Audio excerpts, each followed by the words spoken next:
Week 2, let's do it. Big win by the Eagles in the Super Bowl rematch. Is that the best win of the entire week? Yes, probably. I don't know that there's a lot of debate about the worst loss. Not that all of them are terrible losses, but just a few different things and storylines to pick from. And I'm going to talk some college ball as well after we speak with Dianna Russini, who has more on the Dolphins situation, more on the Giants situation at quarterback in that loss in overtime to the Dallas Cowboys, but yet Russell Wilson. Redemption time, week 2 from week 1. We've got some stuff on the Niners and Mac Jones, the Burrow injury, how long that one could go for. And we also have some stuff on the Vikings and one of the storylines from the summer that didn't go over well with Vikings fans. And, of course, life advice.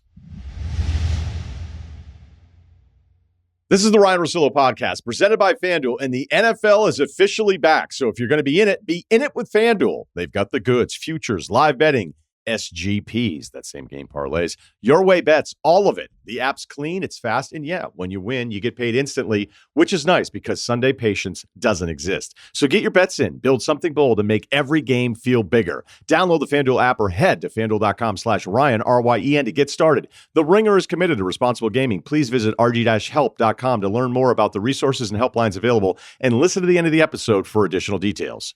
Must be 21 and older and present in select states or 18 plus and present in D.C., Kentucky, or Wyoming. Gambling problem? Call 1-800-GAMBLER or visit rg-help.com. Call 888-789-7777 or visit ccpg.org/chat. In Connecticut, paid endorsement.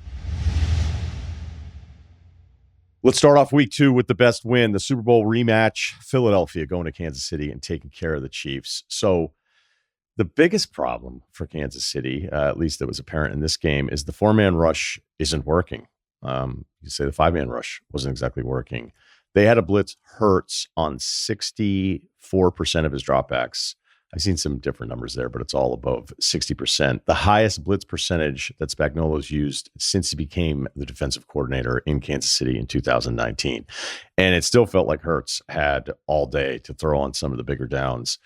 Even with all of that not working, Hurts still felt like he, like I said, had all day. He was only 15 to 22 for 101 yards, 9 rushes for 15 yards. So they contained the Hurts part of this. The receivers, if you look at AJ and Devontae's combined numbers, 80 yards receiving, and then held up pretty well until that 28-yard completion on 3rd and 10, which kind of sealed the game. Devontae just wins the ball and then sets up the Tush push to make it 20-10, and that's kind of game. And we'll get to the Kelce mistake here in a second. But look, I still think Kansas City's a good football team. I'm not going to start, like, even with their issues, maybe they're not the clear favorites. Hey, it's them and then everybody else in the AFC.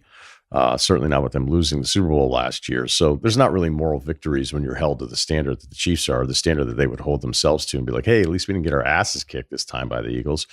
But there were a lot of things in this game where once that 28-yard completion happened, because you're still wondering, I think whenever you watch Mahomes, you're kind of wondering, is he going to be able to figure this out? And when Kelce bobbles the ball to the end zone, that possession alone, I still think the Chiefs might find a way to pull this out, even though I think we'd all collectively say we like the Eagles roster 1 through 53 better than probably any other team in the NFL. It sets up the tush push on the Devontae catch. And, really good job, I think, by the television broadcast of showing you. I felt like this is the most damning replay of the tush push yet. You're like, oh, so 4 guys, false start on that offensive line. And even watching it set up, you're like, how many guys are offsides here? Offense and defense. So, they had a vote to ban it. It was 22-10 in favor of banning it. They needed to be 24-8. I feel like that replay alone, when they vote on this, because that was the vote in May of 25 of this year. So they'll vote again next year. That replay alone feels like it would be enough to get 2 more people to be like, yeah, enough of this. Because look, it is boring, but it's legal and it's unstoppable when Philadelphia does it. And if I were an Eagles fan, I would defend it to the death. And when you're not an Eagles fan, you just go like, oh, I guess they're going to do this. And even when you think you stop them, Hurts is so strong, and then the push behind him, it's like, oh no, you thought you stopped. No, second wave coming. So again, that's not why they won. Certainly not why they won. Chiefs had 10 points. The Kansas City Chiefs had 10 points. And then you have the Mahomes miss on Thornton. Then he ends up hitting him later, but it's a 2-possession game. You could get into the punt decision, the timeout decision. There was a lot of stuff in there I didn't necessarily like. So Kansas City's O-line, I still think there's questions, although great play by the rookie on that touchdown-saving play after the Kelce bobble. Rice still suspended. Worthy injured. Again, I can't really get too dismissive of them. The bobble in the end zone, Kelce's had 2 bad plays right at the goal line, back-to-back weeks to start the season. And, the more you watch this Mahomes story develop, which I do think is always kind of like, he's chasing one guy in Brady here. And it's important to remember there were these long Brady gaps. I mean, he was still terrific, but you're like, oh, he went that long without winning a Super Bowl. It's almost like the second act or 3 acts for Brady, if you really want to get into it. But the Mahomes numbers from 18, 22, I mean, I expect that we'll see that version again at some point once he has better receivers and they figure out some of the O-line stuff. Maybe it's spending less on TV. Just like the long-term next 10 years, which is really stupid to do after week 2 here because he's 30 years old. But I do think about it in that there are a lot of arguments to be made about, you just look at the year-to-year stuff and the slow start they're getting to offensively here again. Yeah, there's numbers and charts that back any argument for the fact that he's declining. I just don't think he's a declining football player, even if the numbers show it.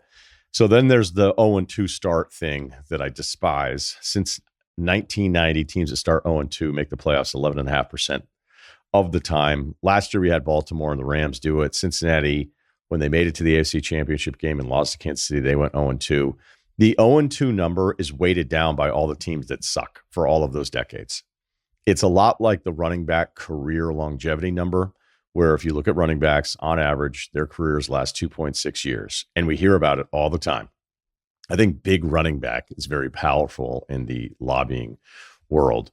No one ever talks about the receivers lasting 2.8 years in their career. So the running back number gets weighted down by all the running backs that are all going to get cut. The guys that are drafted late, the guys that are undrafted, the guys that are drafted earlier, they're going to get cut. And then it turns into this like running back awareness momentum. Although I feel like that's worn off a bit. I don't know if those guys are still doing the Zoom meetings. I'd love to know.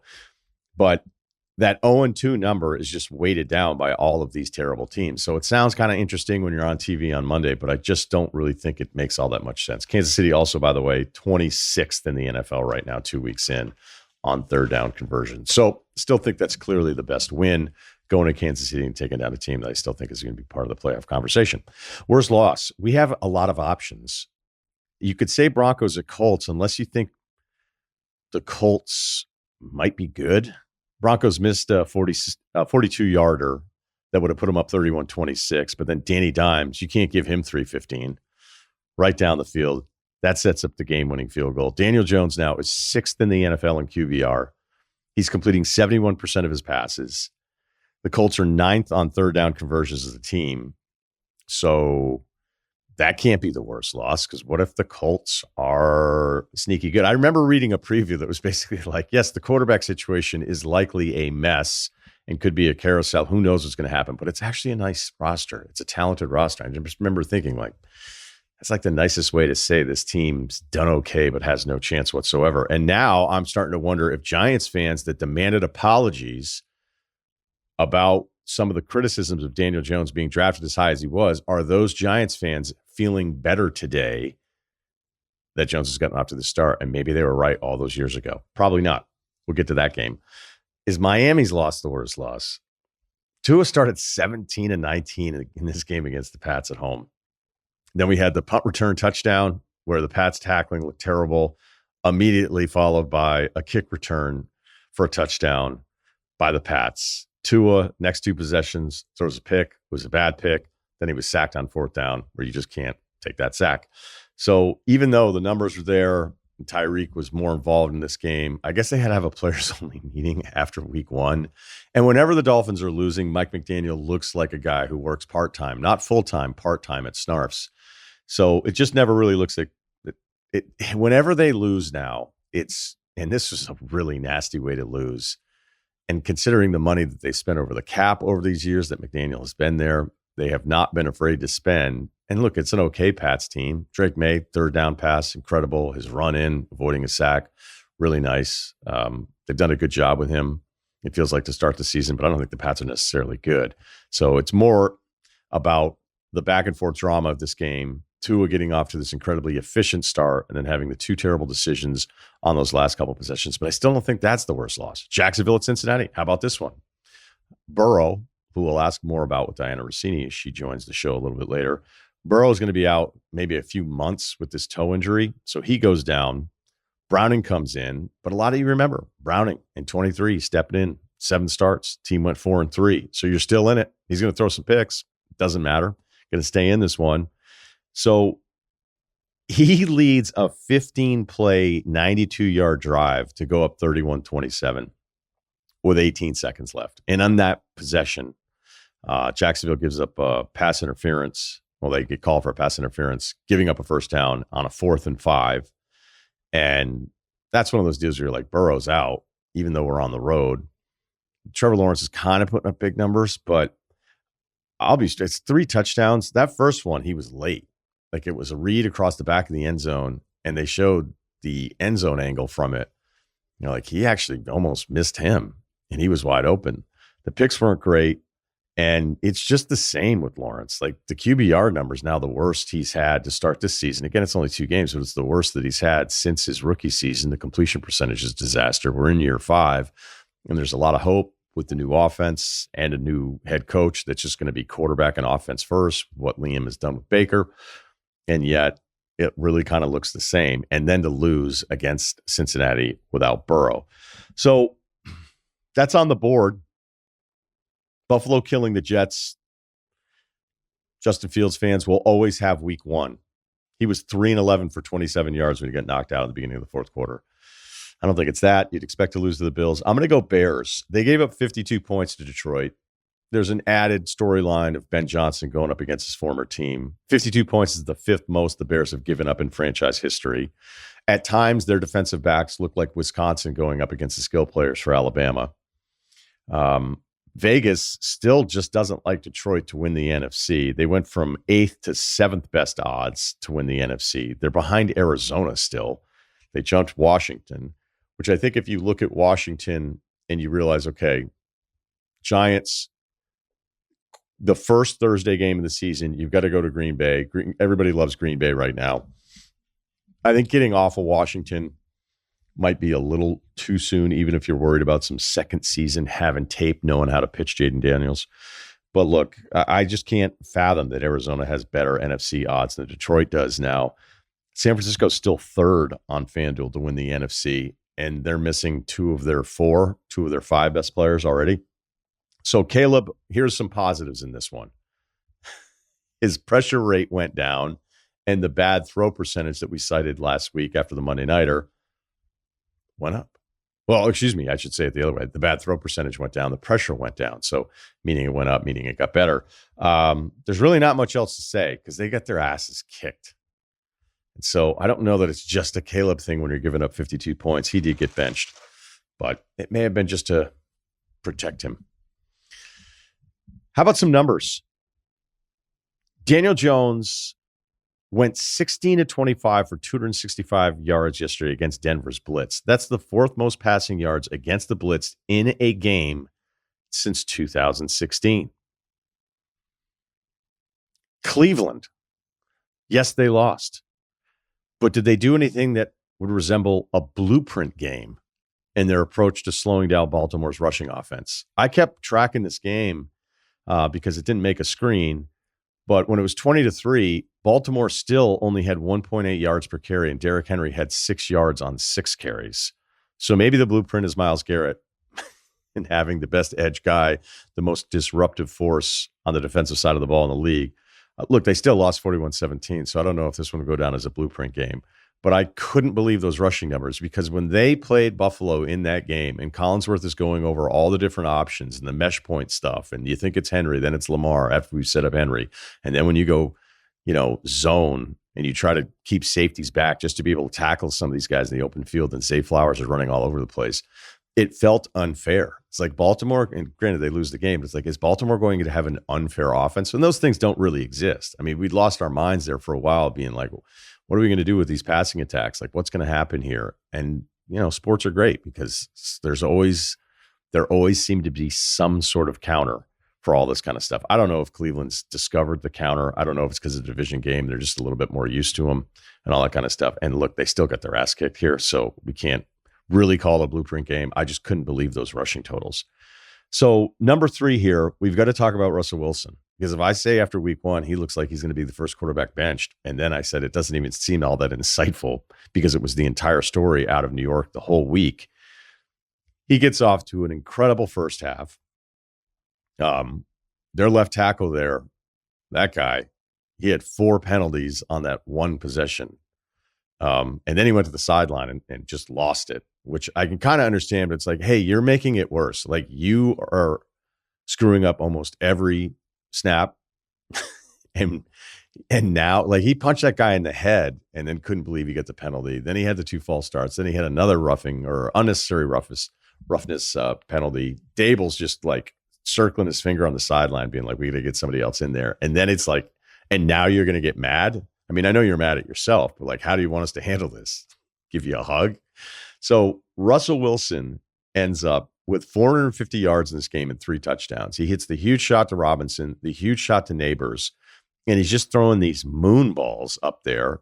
And credit to him for doing it. Like, I start to wonder if the best way to attack sometimes is like, if I have any kind of one-on-one, I mean, the Neighbors one was against essentially 2 defensive backs, but I have no idea what the safety was doing. Like, what are you looking for underneath? Like, Neighbors is going here. And Neighbors, as an aside, I mean, if it's Chase or Jefferson coin toss, how many other people are you putting ahead of Neighbors in that group? Like, is Neighbors already the 3rd best receiver in the NFL? And considering what that guy did last year as a rookie with what the Giants had at quarterback, I mean, sure, there's a lot of names that we can throw around and everything, but the real question, the real segment, if you were teasing on a radio show, would be, how close is Malik Neighbors being to the best receiver in the NFL?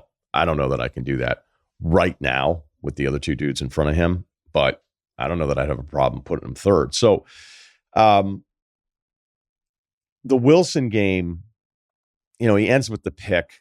I mean, Dallas is absurd with Aubrey, this kicker. He hits a 64-yarder, and they're like totally fine lining up from that far out. They've changed the balls, so you're already seeing these kickers just bomb it away 2 weeks into the season because of how they're handling the prep of the ball. And then they win it in overtime on the field goal. So I don't really care about the Wilson part, but like, to hit those 2 bombs, to go for 450 yards, and then also be platooned, technically, because they had the Jackson Dart package handoff. That worked. When he fell down, that didn't work. Wilson looks furious. Wilson, after he hits Neighbors and everybody's congratulating him, he almost had this look of like, now everybody likes me here. So that was kind of cool to see some personality out of him. And he leads the NFL in passing yards right now, but kind of a brutal loss. And I know this sounds crazy when you give up that many points, but there's guys on the Giants defense that I do really like. Couple asides here to finish off. If you're a team or you're a fan base that has a quarterback situation you already don't like, if you're already thinking about the 26th draft, I would tell you to not watch Saturday, because so many of these guys who are projected first rounders have not looked great. So I don't know what the 26th draft is going to look like. And yes, it is really early.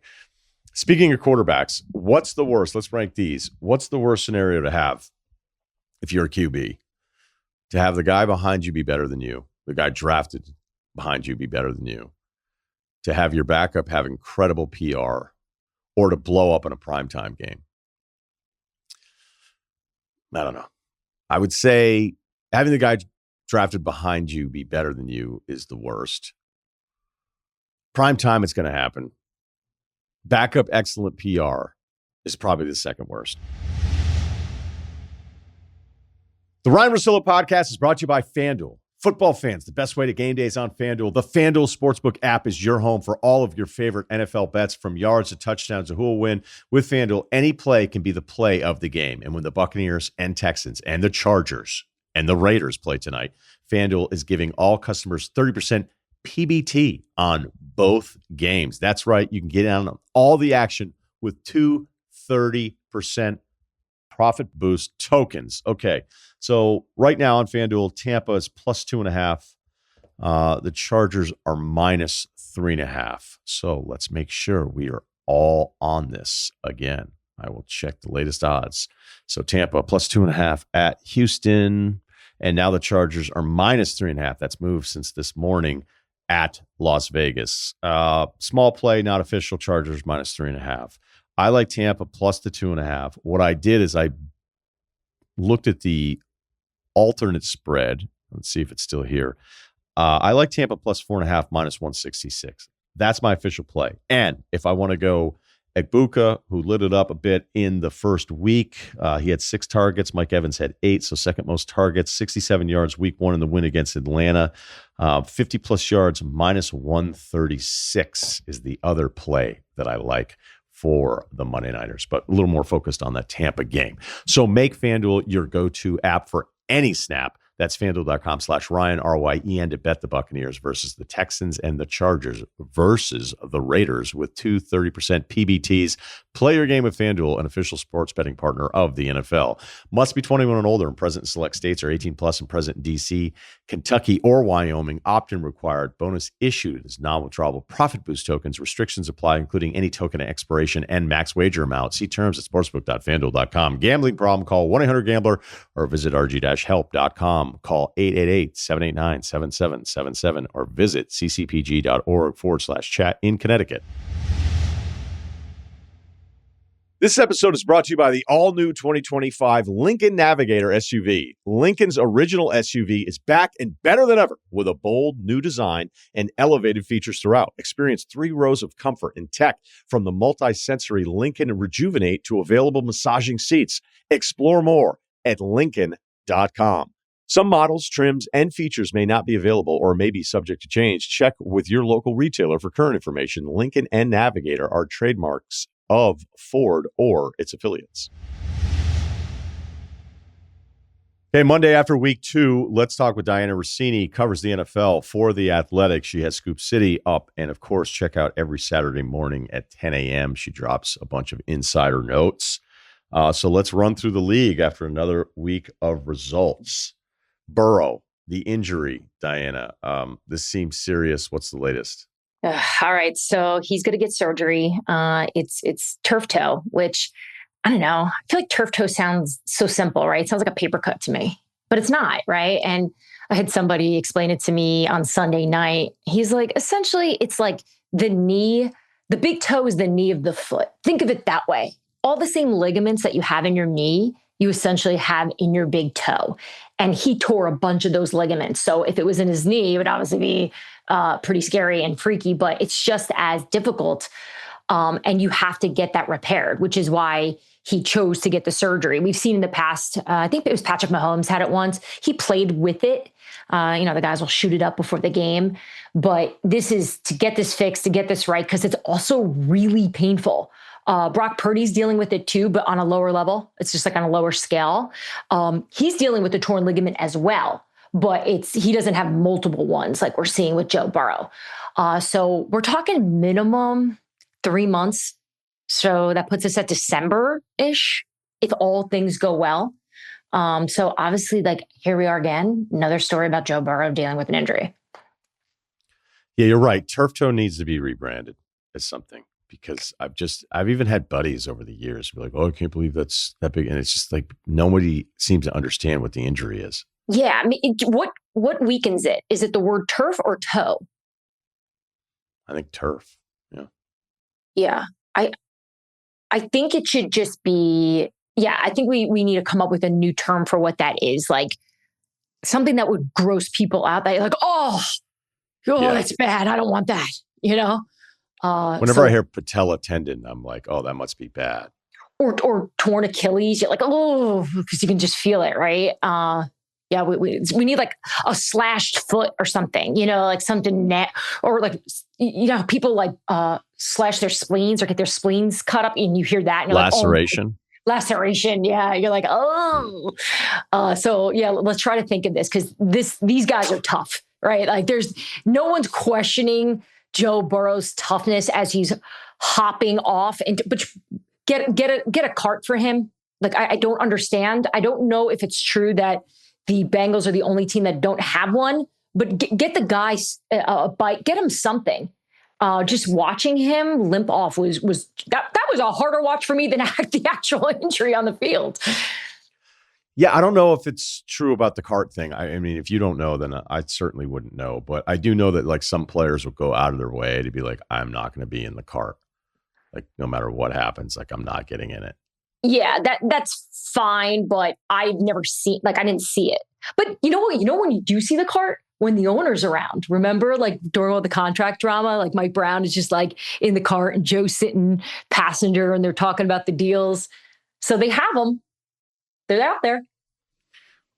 Let's talk a little bit about Miami here because, as soon as they lost week 1 to the Colts, which then can become a Colts question that I think is probably worthwhile here, considering the start that they've had.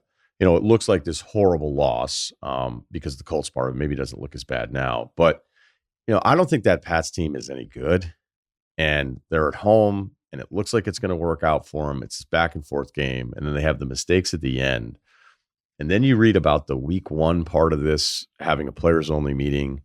And, receivers are just selfish guys, especially the premier receivers. And for Tyreek Hill to have to, acknowledge all of these things. And I can understand that he's frustrated, but it's like, well, you wanted to get paid somewhere and you got paid and now you're going to be a distraction for a team. Like the last thing this team needs is for somebody to ego out.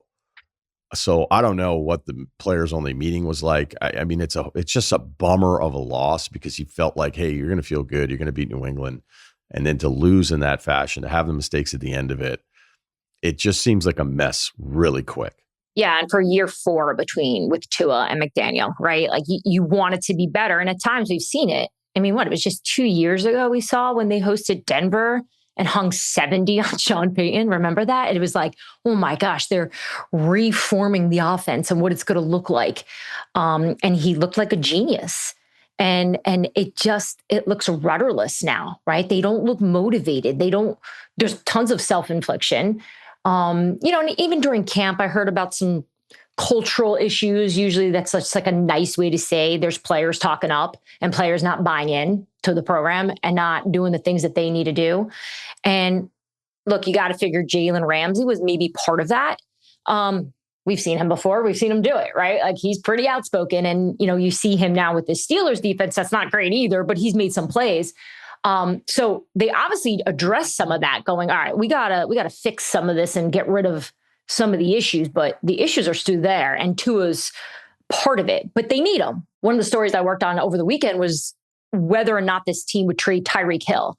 No, they're not going to do that because this offense needs a weapon in what Tyreek Hill is. He's still good. I don't think he's one of the top 3 receivers playing football right now, but Tua relies on him. And it just seems these two defenses, I mean, Lou Anarumo had Tua in a blender, just completely confused. New England obviously took a page from that. Not saying that the Patriots defense is that stellar, but they at least look like they wanted it more too. And these are 2 teams that were trying to avoid an 0-2 start. And so, look, the Dolphins are in a really bad position here. They've got the Bills on a short week, right? Then they've got this long, essentially week before they play a Monday Night Football. So you got to wonder if there's going to be changes. And, I have nothing to report at this moment of hot seat, but it doesn't look right. Like even McDaniel on the sidelines, he doesn't even look himself. His head was just in the call sheet, and usually he's up with the guys. It's just bad vibes. I think it's that simple. They're the bad vibes team this year. You had a note on the Colts from this summer, and I was kind of kidding around like in the beginning of the year. It's like, how did you lose to those guys? And then they take care of Denver. So the Daniel Jones start. I mean, we've seen little stretches of him before, probably with the Giants, Dianna, where you're like, okay, is it just going to take forever with this guy? And I do think clearly there's the physical gifts, and then there's a throw every now and then that I think it's like the holding out hope. This is why we gave him this sort of weird team friendly extension on this kind of stuff, because maybe it's all come together. So I don't know that I'm going to fall for this all over again, but give me the idea of where they were at in the summer, and maybe they're less surprised that they're 2-0 than everybody else is. You're not buying into the Indiana Jones yet. I have a hard time with that nickname. No, I get it, right? Because we saw so much. We saw more bad than good, right? We saw moments. And I remember talking to Saquon Barkley last summer. And I was doing this interview at his house. We were just hanging out on the couch, catching up. And, Daniel Jones is one of his best friends. So I'll preface that. But we talked about Daniel Jones for like 30 minutes in terms of just how good he is. And I was asking Saquon a million questions about it. Like, why do you think he's so good? Like, Saquon was talking to me about him the way you would think he'd be talking about Jalen. And this was the summer before he played with Jalen. But he's like, I'm telling you, he can play. We had no weapons. We had no protection. Obviously there was a little bit of play calling situation, disaster there in New York. The fresh start for him, and even Daniel Jones' time with Kevin O'Connell in Minnesota there, Minnesota wanted to keep him, right? So they had Sam Darnold, they had Daniel Jones, and of course, JJ McCarthy coming off this injury. And Daniel Jones wanted the Vikings to basically say, you have a fair shot to win this job. And they couldn't do that because they're all in on JJ. And so Jones and his camp is like, all right, we got a better shot at winning this job in Indy. Let's go there. And so that's where they wound up going, and they won the job with ease. I know this summer there was a narrative out there of like, oh, this is neck and neck. That was not the case. Like, anyone I talked to there was like, dude, Daniel Jones is playing so well. And look, we determine great quarterbacks by so many of those like fabulous off-schedule plays, right? Those are what the good guys do. But Daniel Jones is just throwing the on-schedule stuff. And sometimes that's all you need. And I think that's what he's doing well. And back to what Saquon said, look at the way the Colts team is built, right? Let's start with their coach. Great play caller, hands down, right? Everyone in the league agrees with that. I think we've been a little in the gray about it because it hasn't been great with Anthony Richardson and Joe Flacco. And you're like, what is this? But you look back to who Shane Steichen has worked with, including Jalen Hurts. He's had success. So you give him a quarterback that can at least run what he's looking for, and then you surround him with a running back who's like Saquon, right? And Jonathan Taylor when he's healthy, with Tyler Warren, a tight end he's a freaking stud, a decent O-line, despite the fact that two of those guys are over in Minnesota now, and a solid defense with Lou Anarumo calling it. I mean, you talk about a roster Lou's never had. Like, this is the best defense Lou's ever had in terms of talent, I believe. Maybe outside of that Super Bowl team. Or the team that played in the Super Bowl. So I just think he's set up for success. No turnovers. They haven't even punted, So I'm with you. It's early. It's that time of year. We love to get excited about teams that may not pan out.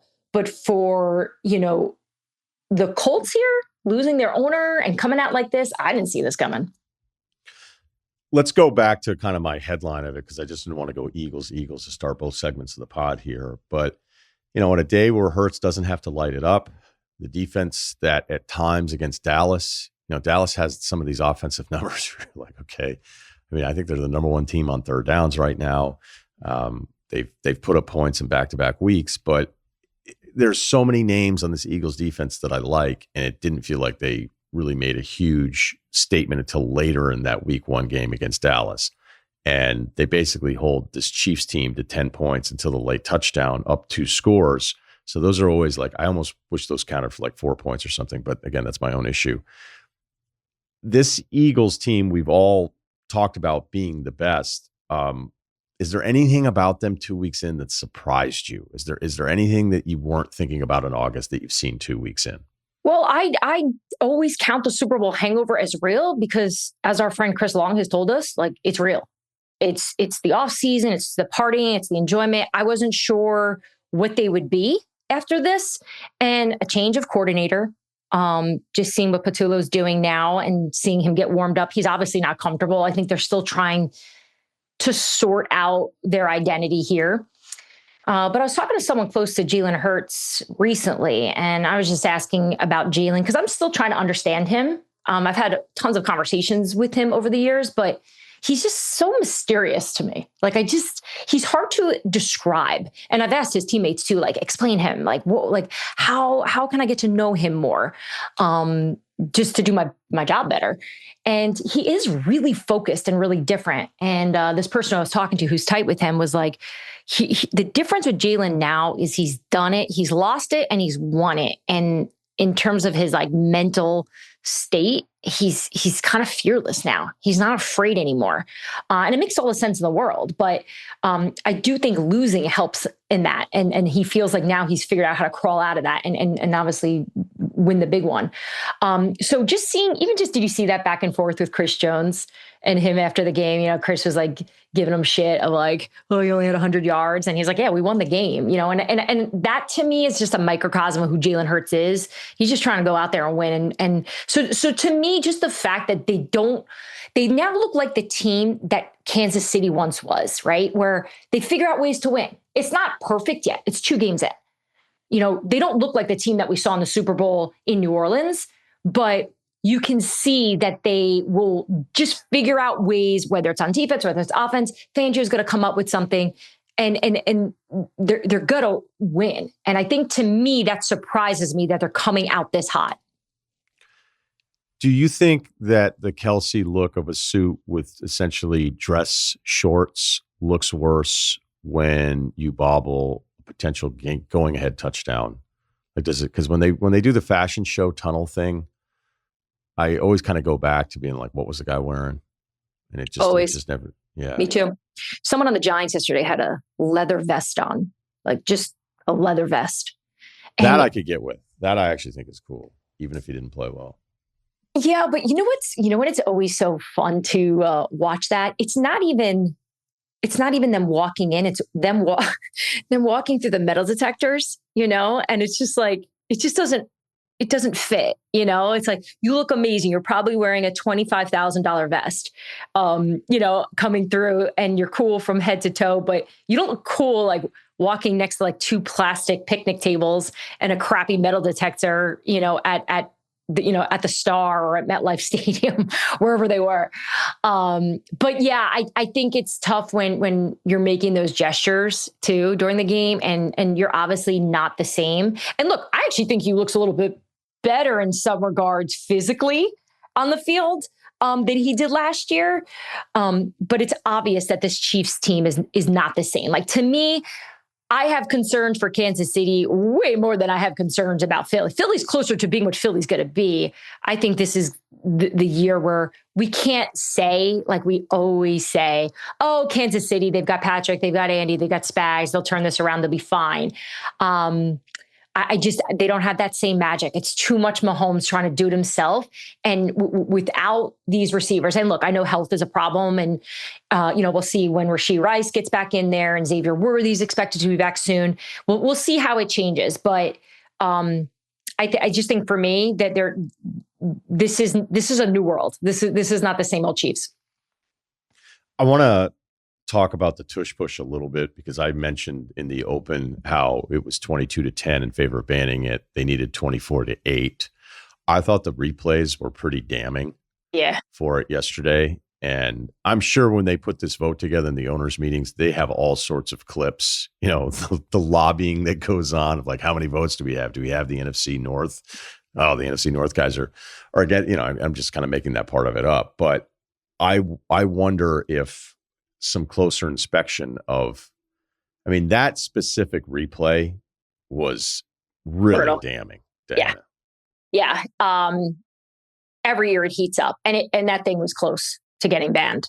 It was as you just laid out, and people obviously changed their vote because of Jeffrey Lurie and Jason Kelce's passionate speech. I talked to a bunch of different owners and people that were in the meeting afterwards, even during. And people were just blown away. Like, Jason Kelce's crying and people had goosebumps. You know, it's like, I think there were some. Okay, but can you understand how crazy that is? It's like, ridiculous. They are like good for Kelce. But if I were an owner on the fence, like, if somebody started crying that was benefiting from it, and the owner that's benefiting from the play, I'd be like, I'm definitely voting to ban this. Correct. Even if I think it's the right thing. Yeah. Like they were a victim of the moment, right? Is that the saying of you're just kind of caught up in it rather than going, wait, we keep losing to them, or they're the reason why we can't get back. Let's get rid of this. Remember Jeffrey Lurie even described to the owners what a Super Bowl was, and he called it like a young boy's wet dream. Which, by the way, one of the hardest things for me to report that day when someone texted me that during the meeting was like, Jeffrey Lurie just said this. And I thought the person like didn't mean to text me. Like it's an inappropriate thing to text. So I'm like, a wet, like as in what I think that means. And it's like, yes. I'm like, how do I tweet that? Like, how am I even going to write that? I have no follow-ups. Yeah, no, it's fair. I actually held off. Not that I didn't trust the person. The person's wonderful. I was like, I just feel like I got to talk to Philly about this. This just seems like something they don't want out there, And Philly's like, he said it, like you got to write it, So I try to bury it in my story because it felt a little strange. But look, I mocked the wet dream comment, but guess what's still here? The tush push. Yep. Yeah, look, I mean, Kelce's a really lovable guy. He's awesome. Everybody that spends time with him likes him. All right. What would you do if you just said, right? Like because I've thought about this before. Not that I want to come on here, go hot takey with you, but I was thinking about this earlier. Like, what if Ryan and I just were like, you know what? We're just kind of over it. Like we're over him. He's not good anymore. The Taylor hiding behind the thing. Like, are we? To make that death sentence, no.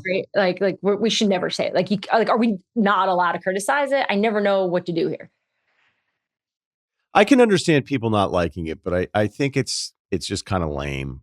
Like we were talking about this. I was with some friends yesterday, and then of course it comes up, right? Because then it's like you go from the Chiefs-Eagles game to an ad where another Kelce's in it, and it's like, look, the Manning brothers walked so the Kelce's could run. So it's true. I don't know that I could ever really get that mad about anybody optimizing their opportunities, and I have no opinion on Taylor Swift other than when I hear a song of hers come on, more often than not, I'm like, oh, that's pretty good.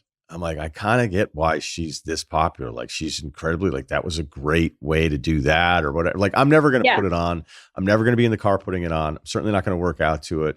There'd probably never be a time where I would come home late and be like, you know what, let's pop on some Taylor Swift and end this night right. But maybe I've just come to a place where like, what are they doing? They're not really doing anything wrong.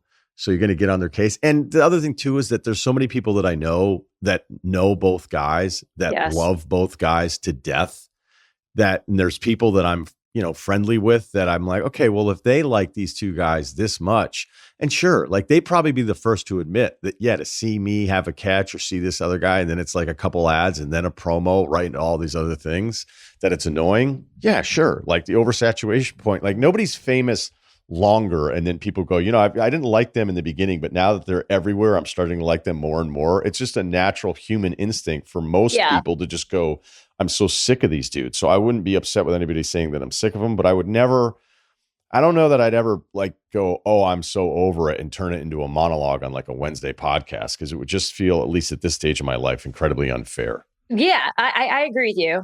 We vacation in the summer in Seattle City where Jason and his family vacation. And I mean, everyone there from Philly loves to gossip about, oh, I saw Kylie there. Oh, I saw Jason there. But everyone's interactions are always like, they're awesome. Like, I'm talking everyone, like random waiters, bartenders, people that work at the bike rental place. Like everyone talks about how wonderful and kind they are. And so you have to just look at it and go, well, those are people that played all of this really well and smart. And if they happen to be also tremendous souls in the meantime, then more power to them. I just think remember when Baker Mayfield was doing so many when he was in Cleveland, and it was like uncomfortable, right? Like the Browns wouldn't have scored a touchdown like 3 games, and like it would be some state or whatever. I forgot what big insurance company he had at the time. Well, he had State Farm, and he was great in him. But he's still good. I saw one the other day. I'm like, God, he's such a good actor. Like he's so good. But this is a very like predictable thing. Like I remember when RG3 comes onto the scene, and he was in a ton of ads, and then you don't play as well. And it's like, well, how come this guy's in this many ads? Well, tell me if you agree with this. I had a coach say it just seems unfair to the player, but go ahead. Do you agree with this sentiment? I had someone say this to me, was like, just always watch those rookie quarterbacks of who does the most business, we'll call it. Those are usually the ones that don't actually believe they'll last that long deep inside their heart. Like they're out there going, got to make as much money as possible because I don't know how long this is going to last. And then you start like ripping through, like you don't see Jaden anywhere, right? Like, and I think his is really purpose. Like I don't see a lot of Jaden Daniels commercials. Do you? I trying to think of, do you see? Yeah, Caleb off the top anywhere? of my head, I don't. I know that his mom is like on it, Yeah. So I don't know if everything has to go through her or what. I don't even know if that would be fair. Like, first of all, it'd be a really hard thing to track. Like, would you just go through every guy in his rookie contract and you would, we have to do local and national ads. We've turned this into a thing that I don't even know that I can come up with a definitive answer, but it's whenever it's a very result playing phenomenon that happens is the guy that does a ton of ads that doesn't play well. They end up blaming his ads. And it's like, well, maybe it's like, what about all the other guys that didn't do any ads and didn't play well either? Like what happened there? It normally has way more to do with the player than all these other things that we just add onto the pile. Yeah. I think the lesson is just do them when you're close to being done, right? Like the Mannings, and then no one cares because they're just like, oh yeah, I liked you. And then I almost think you reinvent yourself where you become even like Eli's so likable now. I live in the New York area. No one liked Eli. Now everyone loves Eli, like all like the dorky, quirky, weird stuff that he used to do as a quarterback is now embraced and cute. So maybe that's what it is. You just got to pick the right time. And it looks like the Kelce boys grand slam, man. Yeah, I think we handled that well. It sounded like you really wanted to go in on Taylor Swift. And so I was going to save you from that. No, I didn't. I like Darlington was with her the other night and he like texted me, was like, dude, she's incredible. Like she's like one of the greatest people I've ever been around. I'm like, that's awesome. Like you don't hear that consistently. And all you hear about Taylor Swift is just how amazing she is. Some people listening to this may be surprised, but Darlington sending a text, hey, I'm with Taylor Swift, is maybe one of the least surprising things in the Darlington resume. Dude, he's so not like that, actually. He is around a lot of powerful people. That's what I mean. I usually, that's what I mean. I'm not talking about bragging about it. Oh, it was a compliment. Yeah. Yeah, exactly. Like, I'm actually impressed about how little he will tell me about situations he's in until later, or if it comes up naturally, or his wife offers it up. Like, I'm like, wait, you were on a private jet with the owner of whatever? Like, why? Yeah. He's like, oh, yeah. Just I saw him at the grocery store, and we just start. And the thing is, he doesn't even talk football with anybody. That's always my favorite like quality about him. Like, even as one of my really good friends, I don't think I've ever talked about football with Jeff. That's just not his strength. As he's one of the lead NFL reporters for ESPN, like he's just great at all topics. Let's touch on a couple more things here. Speaking of New York and New York fans not liking Eli when he was there, how do you think they feel about Russ today? And what is going on with the Jackson Dart package? Gosh, I love it. Well, first of all, it's not a Jackson Dart package where you're seeing Dart on the field at the same time as Russ, like we saw with like Justin Fields, remember? It's more, they run the same offense essentially, and they're just trying to use him, I think, to just give him I think it's like twofold. It's to give him the experience and to get him out there, but also to give the offense a little something. Brian Daboll is doing everything he possibly can to win these games, knowing that the seat is warm. All right, so look, 500 yards of offense. The last time the Giants did that was, I think Pat Shurmur was the head coach, right? So it's been a long time since we saw that. So Russell, I think the Giants are waking up going, all right, Russell Wilson's not perfect, but that was pretty damn good. They came to play. The Jackson Dart thing is, it's one of those break glass situations where I think they want to break the glass because I know Brian Daboll loves him. He's got the moxie. He's got the aura about him. We saw a little bit in the preseason, but he's still a rookie. Daboll lives in my town, and I ran into him at Dairy Queen with my two sons, who, by the way, I said, boys, they're 3 and 2. I said, this is Coach Daboll. He coaches the Giants. And my son Mikey goes, Go Eagles. Because he thinks every team is the Eagle. He doesn't understand. So I was like, no. Anyway, so I quickly just talked to Dable about all this, and we just had a good, smart conversation about quarterbacks and just trying to be patient. Something that I know Minnesota wants right now with JJ McCarthy. Like, it doesn't matter how good they are. You want them to get that experience, but you don't want to mess them up. You don't want to put them in too soon. And you certainly in New York do not want to put them out there without Andrew Thomas out there. I'm hoping Andrew Thomas is going to be getting back this week. He was trending closer in this Dallas game. So we'll see if he'll be ready to go against the Chiefs. They've got to rev him up, right? So he's coming off this injury. But you just look at the protection here, and I think that's where they want to get better. I mean, did you see his backup? He had 4 penalties. It was brutal. Brutal to watch that. So it makes sense. Russell's got the experience. I think Russell's going to obviously stick as the starting quarterback. But I just think in terms of personality, Jackson Dart, from what I can tell from even just talking to people, he's like a really good match for Dable. Dable's fiery and crazy. And I think Dart's got a little bit of that in him, which is why they liked him coming out. So it's a matter of time. But this is a team that's 0-2. And it's funny. It didn't really feel it. It doesn't feel like they are, because there has been this feeling of excitement about them, knowing that Jackson could be decent. But obviously Dak Prescott he showed up yesterday too. He's so tough in the pocket. And I like forgot about that when I was watching Dak. I know that sounds weird, but I'm like, oh yeah, I forgot he can make plays. I forgot he can stand tall in there. But yeah, credit to them. So we'll see what happens with New York when they face the Chiefs. I mean, 2 desperate teams, huh?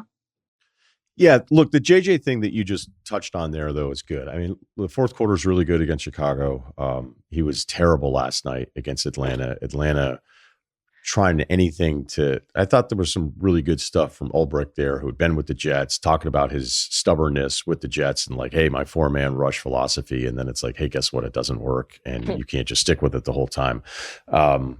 Which is its own thing, because you're probably sitting there if you're like on that Jet staff going like, yeah, we were talking about that all year long, and like it doesn't work. But they load up 2 first-rounders to try to get some more edge pressure with an Atlanta team that he mentioned, like on paper right now with this front 4, like we don't necessarily have one of those top 5 game records, which I think everyone would agree with.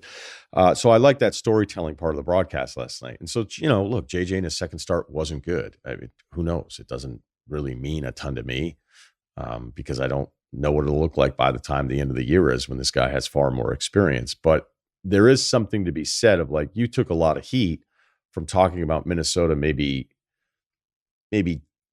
sending some feelers out there of like, even though we're moving on from Darnold because maybe they just didn't want to pay him. The last impression that Darnold left in Minnesota was not a good one. They've spent the pick on JJ, but he's been hurt. He hasn't played in a year. And like every other part of this team seems ready to go.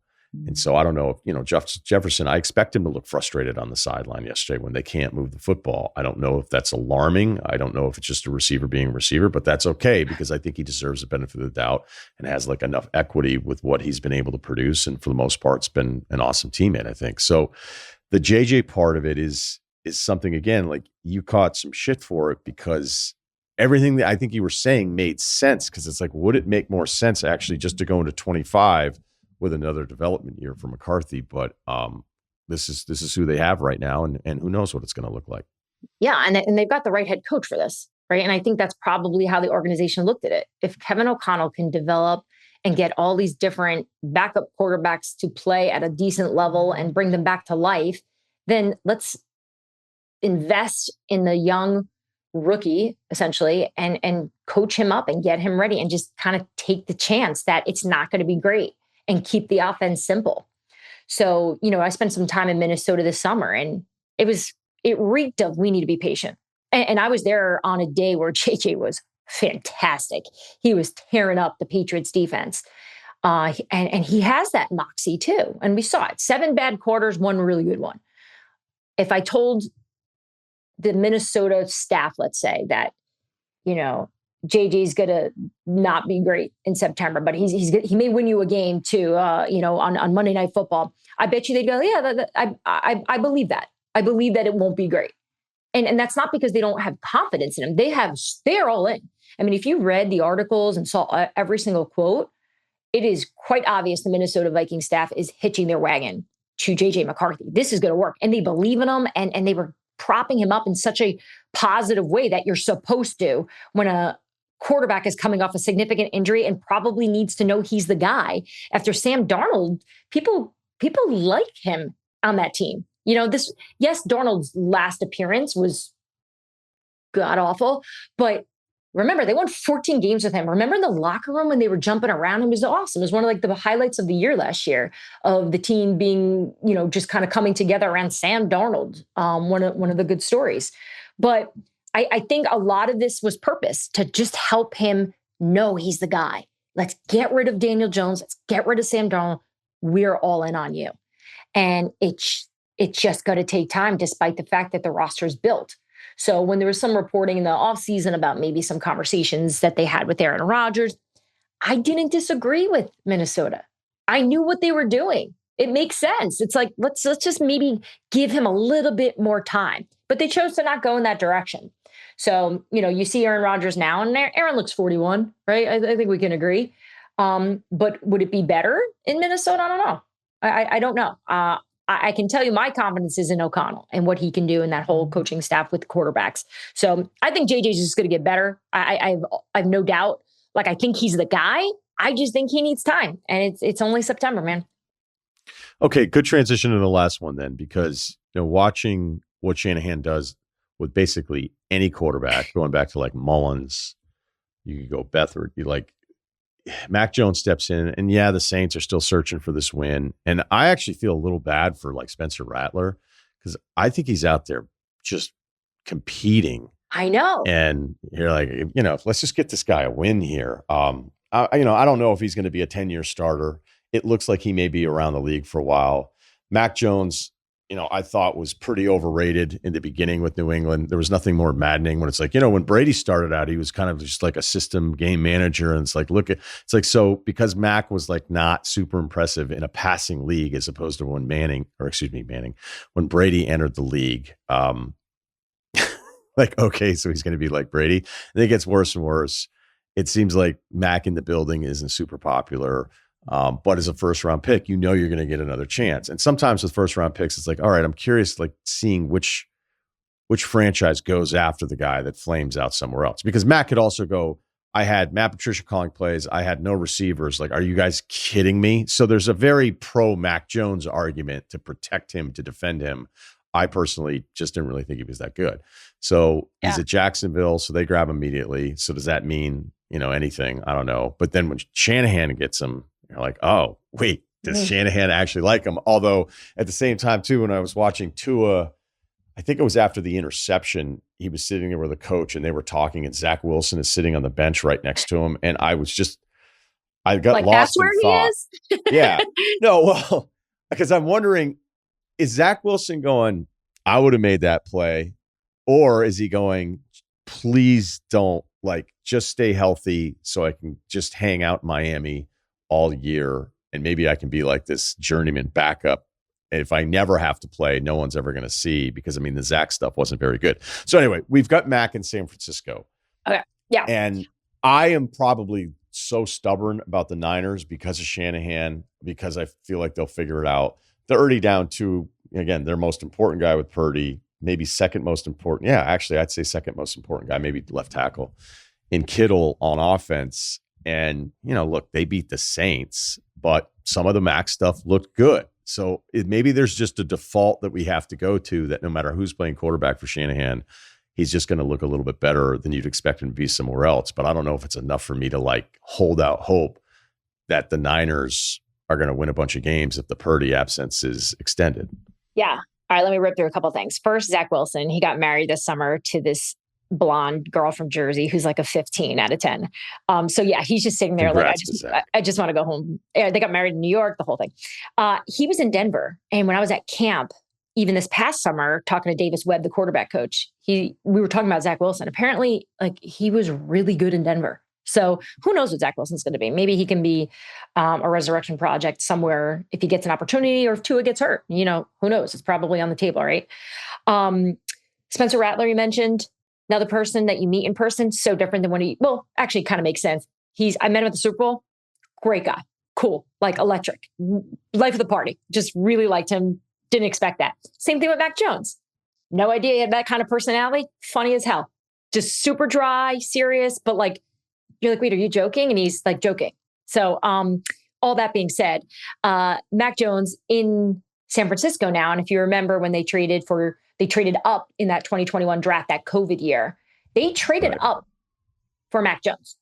Like that was who they were going for. That's not a rumor. That's like, that is fact. It was the COVID year, and remember, everything was over Zoom and it was weird. I'm not making an excuse, but it's really hard, as you know, because you do this all the time with people over screens, to really get people and get a feel. And I know from talking to people that Shanahan and Mac really hit it off. Not saying that Kyle was banging the drum like he's the guy. In the end, they obviously chose to go with Trey collectively. Nothing happens in San Francisco without Kyle Shanahan being part of it, right? Like, I think there was some scuttlebutt that, it was John Lynch's pick. Of course, John Lynch is great, but we know that Kyle Shanahan is the scientist. He's the genius there. So now he has that chance. This is his opportunity. So from what I was told, like it was already good, even from the offseason and them kind of coming together. Do I think Mac Jones is going to replace Brock Purdy? No, obviously they just paid the guy $1 gazillion. But if Brock is going to be out another week, which from what I understand, that's going to be the case, I think this is a pretty good plug and play person for now. It makes sense. And you talk about Kevin O'Connell being one of the best quarterback coaches in football. You can't talk about that without bringing up McVay and Kyle Shanahan. They just know how to do it, which is why when you see other parts of their, we'll call it coaching tree, which is funny to even think about. But like, that's why on the whole Zach Taylor thing right now in Cincinnati, like, go win games, man. Like, I know Jake Browning may not be a superstar, but you've got weapons galore around you. Just the way San Francisco does, right? With Kittle, and we'll see what happens with Juwan Jennings and if he continues to get better. And they could actually probably use a little bit more help in San Francisco. But these are the coaches that are supposed to be the quarterback guys that can get these offenses functioning, whether they got Joe Burrow or not. So in San Francisco, I think they're always going to have that advantage. Always. I mean, look what they did with Jimmy Garoppolo. You know, I don't think we appreciate it because Jimmy was talented, but as long as Jimmy could run what Kyle wanted, he was going to have success. And I just think the same type of quarterbacks that can process really well, which is exactly what Mac Jones is. He's really smart. They're going to have success. So my concern for San Francisco isn't on the quarterback. My concern for San Francisco is just the injury thing. It's just how many times do we do this every year? It's like this one and this one and this one. So hopefully the injury bug is done with them after September. Yeah, and it's also kind of a defensive reset with some of the guys that moved on from. You go back and look at the draft, 5 picks the first 4 rounds. They spent it all on the defensive side of the football. Yep. So there's a couple younger names there, guys I really liked on Saturdays, and we'll see if they start showing up more throughout the season. That is Dianna Russini. She is terrific. Check out her podcast, Scoop City, and also her updates on The Athletic, including every Saturday morning, a 10 a.m. drop Eastern time for all of her insider stuff to get you ready for Sundays. Thank you. Thanks, guys. I want to talk college ball. I'm going to start with the AP poll. Not the end of the world, not the biggest deal. I'm not even sure if I love my first few paragraphs here. I'll probably do some sort of college football playoff thing with the top 12 and the first 2 out. It just doesn't make a ton of sense right now. I'd be giving too much of the benefit of the doubt, but again, it's impossible to not do any of that stuff. So I'll probably do it in another week. Yay. And not be passionate about it though. So I'm just telling you, don't get mad because I'm not going to be passionate about it. Even if I do it, maybe I'll wait till week 6. Who knows? All right. So the AP today, Ohio State 1, Penn State, LSU, Miami 4, Georgia 5, Oregon dips down to 6, Florida State, Texas, Illinois. How about Illinois? A&M moves up to 10 with their win at South Bend. So do we care? LSU being number 3 behind Penn State doesn't sit great with me. You could argue LSU now beating Clemson means, okay, well, what's Clemson? Well, Georgia Tech's now 18th in the polls. Brett Key, their head coach, all he does is win as an underdog, outright wins, the most in college football. It would have to be the Power 4. It would have to be everything. He's got 12 wins as a dog, the record against ranked teams in his conference. I mean, Georgia Tech, when Haynes King is healthy, they're a really good football team. And they got off to that bad start against Colorado, so maybe people just weren't on it. Look, it's the Miami game last year. It's the Georgia thriller at the end of the season. So this isn't new. But then again, you're looking at Clemson, who goes from 12th to unranked in the AP after losing 2 of their first 3 games, and the game against Troy where they looked terrible in the first half. So this isn't just an LSU game. It isn't just a Troy weird game delay. I mean, they straight up lost to Georgia Tech. I do think it's going to be interesting, too, looking at the mock draft from 25 for 26, where Clemson has 3 of the top 6, I think on ESPN.com, 3 of the top 10 players, basically consensus in every single mock draft that I saw. Maybe I got to look at the all 22. I just don't see the edge guys. I see those other linebackers, but the big names, I just don't see them a ton in these games. And then you have Klubnik, where, I mean, is it just that he was too good last year for me to think, oh, yeah, he's just not that good. I mean, we've had players look really good one season at quarterback and then completely fall off. It's not entirely new. It's just hard to think how important Klubnik was. I know Antonio Williams isn't there, but Wesco's he's an awesome receiver. So it's not like he doesn't have something. And I am just, for the teams that consistently are recruiting in the top 10 every single year, I don't usually have a ton of sympathy if you're missing like one of your receivers or one of your offensive linemen. But Georgia Tech just straight up beat them, and they just keep beating teams that are favored over them. So if you looked at LSU and said, well, they have to be 3 now because we don't like Clemson and because we think Florida stinks because they're 1-2 after the loss at LSU, where Lagway threw 5 picks and all of them were bad. As bad as all of those 5 were, none were as bad as Nussmeier's 1 pick where they're up 20-10 in the fourth quarter and he throws it back across his body into the middle of the field, into traffic. Brian Kelly, near aneurysm, which was predicted. I guess you just have to walk away and go, yes, I'm aware that was a horrible pick, but that's in the scouting report for Nussmeier and something they've talked about. Win the down, not the game. Whatever, LSU wins the game, but I can see voters looking at me like, wow, we don't like Clemson anymore. Now we don't even like Florida anymore. If you are doing that, though, it's fair to say, well, how much do you like Texas right now? Because, and this is why I am proud of the podcast at times, because when he goes up against San Jose State in week 2 and he has 4 touchdowns in 5 minutes and you're box scoring it and you're not watching the game, which I'm not expecting everybody to watch that game, there is a lot of like, hey, figured it out. He was terrible against UTEP. He went 10 straight pass attempts, 10 straight incompletions, got booed. I mean, they were up 14-3 against UTEP. I mean, UTEP's not terrible. They lost to Utah State week 1. Utah State's actually okay, scored some points against A&M. But still, it's Texas and they're UTEP. And so the arch story, the question marks around it continue. So, yeah, look, if you're knocking LSU there a bit, you could probably apply the same thing to Ohio State. But ultimately, I've already spent too much time on this. Let's talk about Georgia winning in Tennessee, because it was 21-7. You're looking at Joey Aguilar and Brazel, who's just a stud, a receiver for Tennessee. They're like, this guy, he's going to be in the Heisman list, to then Georgia totally shutting them down for a stretch. It goes from 21-7 to 24-21. And that 14-play drive to start the second half by Georgia, if this season is special for the Bulldogs, that will be a drive that should be remembered, because it was just this, hey, you guys are flying around, you're throwing deep shots, and your receivers are winning against our corners.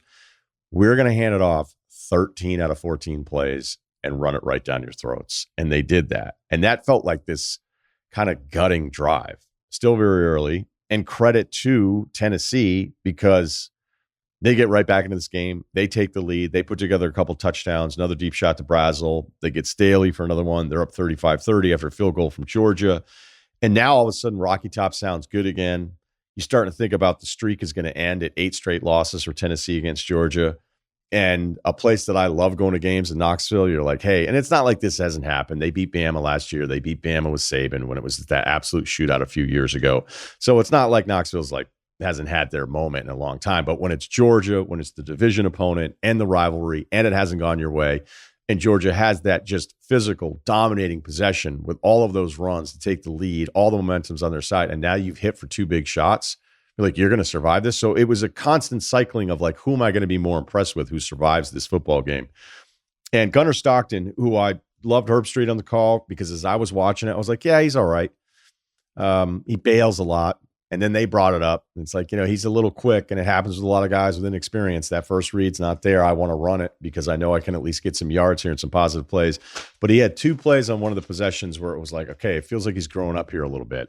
Facing pressure on a rollout, dime, and then another play where he just gets wrecked. I can't even believe that he got the ball out. He completes it. It was just a baller type of play. And I even wrote down, I was like, man, he's growing up here a little bit. And then, of course, after the win, Kirby Smart's like, yeah, he grew up today. So me and Kirby Smart, almost the same guy. But that's not even the play because it's 4th and 6, 2:32 left, and he hits London Humphreys on that 28-yard, just drops it right into the bucket. That ends up being the touchdown. They get the 2-point conversion. They tie it. And even throughout all of that, so all of these things to feel great about now with Gunnar Stockton, like you still might lose the game because Tennessee lines up for the 43-yarder. Everybody's got the phones out, and they miss it. And then they lose in overtime. 9 straight for Georgia against Tennessee.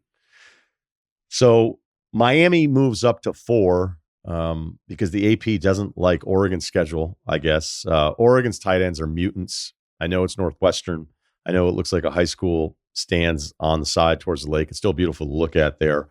But yeah, I get it because Miami's now beat Notre Dame, and then they crushed the Group of 5 darling in USF 49-12. I think USF beating Florida helped Miami get up for this game even more. They held their quarterback Brown, who's just running all over the place most games, at 2 yards rushing, minus 16 on the sacks. So it's really 18 yards on design runs. And Beck's completing 78% of his passes. So I think Miami, because we'll get to Notre Dame here in a second, Miami dominating USF like that, beating Notre Dame at the beginning. Again, you could make an argument if you want to start going resumes here. Like, this is how much the AP voters love Penn State. And Penn State may be the best team in the country, so I don't want to make it seem like I'm knocking Penn State at all. But it's credit for Miami's schedule based on preseason ideas. And it's, look, again, a lot of this is, it's just hard to kind of change minds sometimes of the voters. All right, let's finish here. A&M at Notre Dame. So it's A&M's first road win against a ranked non-conference opponent since 1979. That stuff blows my mind whenever I see it. Last time they beat a ranked opponent on the road in general was Auburn in 2014. And then they just go, wait a minute. So when did they join the SEC again? 2012. Man, that went fast. I can't believe it's already been 13 years. So I can't believe it's 1979 since they did what they did against Notre Dame. So this game's a free-for-all in the first half. 52 points combined. And if we go box score again here, much like we did with Arch Manning against San Jose, it'll tell you that sophomore quarterback Marcel Reed for A&M threw for 360 yards, 2 touchdowns, 1 pick. There has to be over 200 yards after the catch in that total. And on the game-winning touchdown drive, watching Reed drop back into the red zone and take forever, and I'm assuming like the first thing isn't there, it's crowded, it's really hard. But I've also watched enough football to realize, like, if you just keep dropping back and hoping it's going to kind of work itself out back there, there's just not going to be any throwing lanes unless like somebody falls down, or sometimes you see the chemistry between a quarterback and a tight end or receiver where it's like, hey, when everything's sort of breaking down, let's have something we kind of like eye contact, and we're going to do something, throw to one side, whatever, like that kind of chemistry that develops. And certainly with Reed not having that many starts and new receiver group and all that kind of stuff, that's probably not going to be there. But the fact that he threw the game-winning touchdown on 4th and goal from the 11, the only thing that I could think of is he's due, at least, because around the defensive holding that reset the downs and gave him the first down, there's 4 incompletions there where it was awful to watch.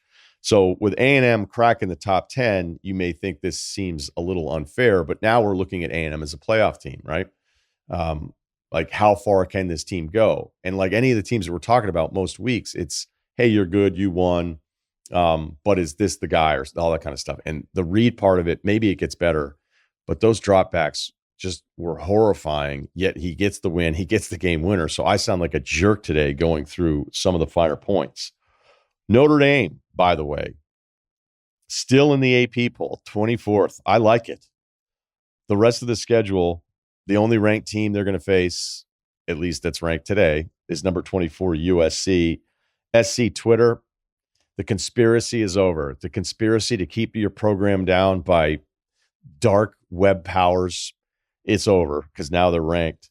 So if Notre Dame ends up 10-2, are they in the playoff? Some people have eliminated them already. That's fine. Again, it's 10-2 against who else? Is it like we had last year where it's a handful of these teams and we're arguing about them, and then the SEC goes down their leg with 3 different losses for some of the teams that were in the conversation?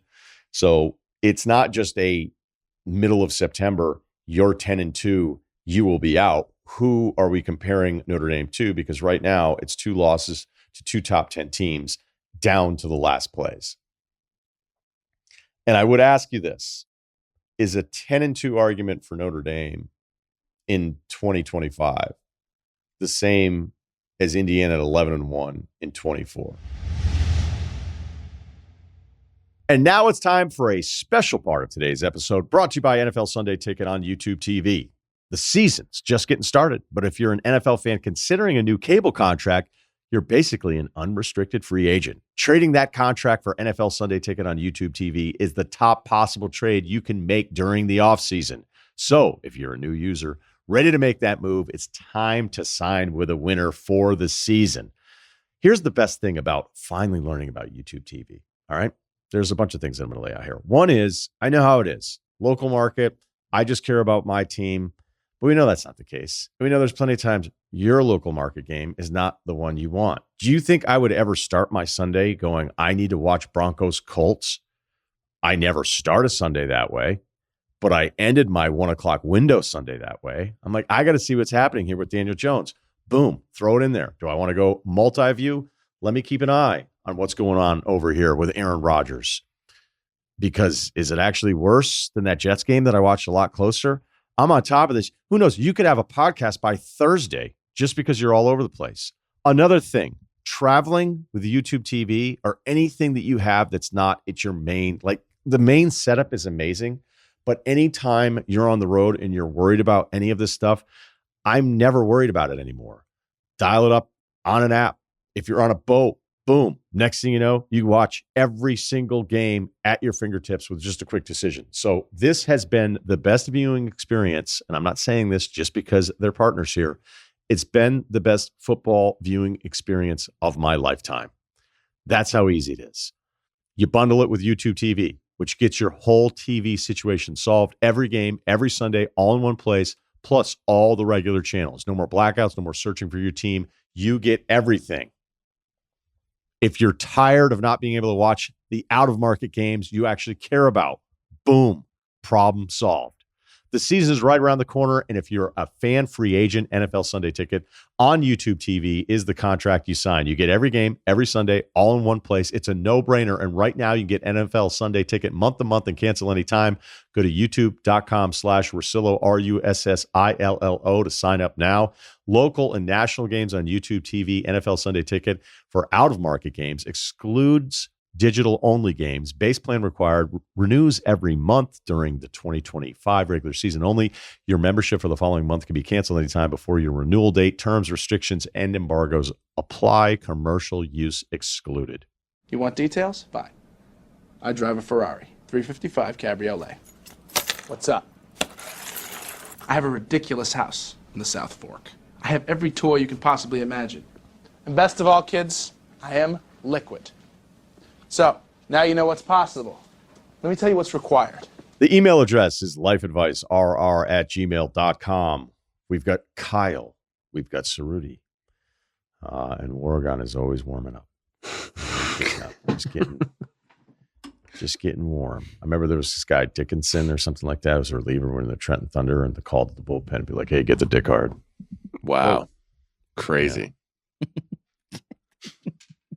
That sounds like something you'd say like in college or something. That's nuts. Like some saying no one else gets, but like the boys in your house or something. That's funny. You start yelling it. People are like, can you imagine how cool you felt I know. if you were on the phone in the dugout, you're in the bullpen, like, hey, get the dick hard. You just hang up. Man, that's great. I loved it. I have like FOMO that we didn't do something like that. That's incredible. Yeah. Wow. I wish that guy, I'd have him on if I can remember who it was. I go back and look at the roster. It might be worth it, honestly. Just ask him one question, like what did you? Who's the first guy who said that to you? Yeah, I don't think he was that good either. Doesn't matter. Imagine if you were the best. Oh, if you were the best, just the best. I mean, sweep the nation if he was good. Yeah. Yeah, right. There'd be some sort of graphics on the Jumbotron. Yeah, T-shirts. I don't know how you could pull that off. Because I saw something on. Go ahead, Ceruti. Sorry. No, so that's like everybody with like the Cox. You turn like 15. You just gotta get a South Carolina hat. Gotta get a Cox hat. Had it. You kidding me? You did? I think I traded something for it off a dude who was used. I was like, all right, now shit's gonna start coming together. Yeah, a lot of the freshmen in Potsdam, the high school they were the Potsdam Sandstoners. So, but it was just the stoners, and so the local school store was just empty always. As soon as the freshmen came in, that's good. Got to get a stoner's hat. Yeah, so I went to Goose last night in Vermont. I'll be back in LA shortly. I have never had to do that before. I watched football while all of my friends had their boats tied up in the marina of Lake Champlain, pre-gaming for Goose. The venue was a few hundred yards from my hotel. So I was like, look, I can't. I was like, I'll see you guys when I see you down there. And pre-game they did. Good group. A lot of height in this group. I guess one ex-Swedish hockey player. I guess technically, I don't know. I think he's retired now. His boat's name was Swedish Fish, which I just think is terrific. Swedish Fish are just a great candy. Yeah. Anybody has a problem with Swedish Fish, especially you get the right texture ones. You're just like, oh, this is such a good time right now. Well, it's almost impossible to eat Swedish Fish too fast just because of the texture when it's correct, I will say, though, the little ones, not the big ones, right? Little ones. Yeah. Okay. Same page. The big ones actually do taste different. They're not as good, in my opinion.